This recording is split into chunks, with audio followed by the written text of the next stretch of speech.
આંગડિયા પેઢીને ટાર્ગેટ બનાવતી લૂંટારૂ ગેંગને ઝડપી પાડતી સુરત પોલીસ।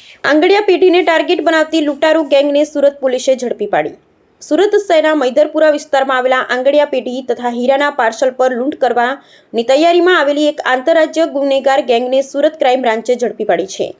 ક્રાઇમ બ્રાન્ચે સચોટ માહિતીના આધારે કડોદરા તાલુકાના તાતીથૈયા વિસ્તારમાં દરોડા પાડી હુમલાના પ્લાન સાથે હાજર રહેલા 6 શખ્સોને ઝડપી લીધા છે। પોલીસે ધરપકડ કરેલા આરોપીઓ પાસેથી 3 પિસ્તોલ, એક દેશી બનાવટનો તમંચો, 42 કાર્ટીજ, એક ખાલી મેગઝીન, એક રેમ્બો છરો, એક ધારદાર કટર, એક લોખંડનું પકડ, એક 4 wheel car, 6 mobile phone, 3 Wi-Fi dongle, 3 બુકાની માસ્ક અને રોડ મેપ મળી કુલ 4,80,000 રૂપિયાનો મુદ્દામાલ જપ્ત કર્યો છે। પોલીસે પત્રકાર પરિષદમાં જણાવ્યું હતું કે આ ગુનામાં ઝડપાયેલો મુખ્ય આરોપી જેમ્સ જેફરીન ગિધોરી અલમેડા વિરુદ્ધ ગુજરાત, મહારાષ્ટ્ર, કર્ણાટક, આંધ્રપ્રદેશ તેમજ મુંબઈમાં વિવિધ ગુના નોંધાયેલા છે, જેમાં લૂંટ, હત્યા, પોલીસ પર ફાયરિંગ, 15 કિલો સોનાની લૂંટ, ઘાતક હથિયારોથી હુમલાઓ અને વાહન ચોરી જેવી ઘટનાઓ સમાવેશ થાય છે।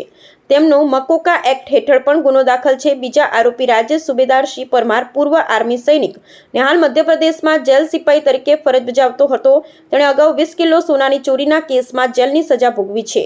રાજેશ પરમાર અને જેમ્સ અલમેડાની મુલાકાત જેલમાં જ થઈ હતી। ત્યારબાદ જ બંને સાથે મળી લૂંટનો પ્લાન બનાવ્યો હતો।